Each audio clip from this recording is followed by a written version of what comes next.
ang Donbell World.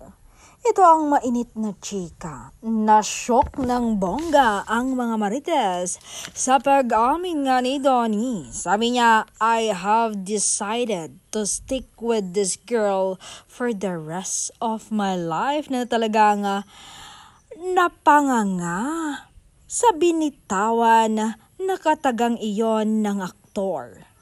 Ay walang nasabi ang mga marites. Yan ang nasabi niya, na ayaw niya ng marami, gusto niya isa lang.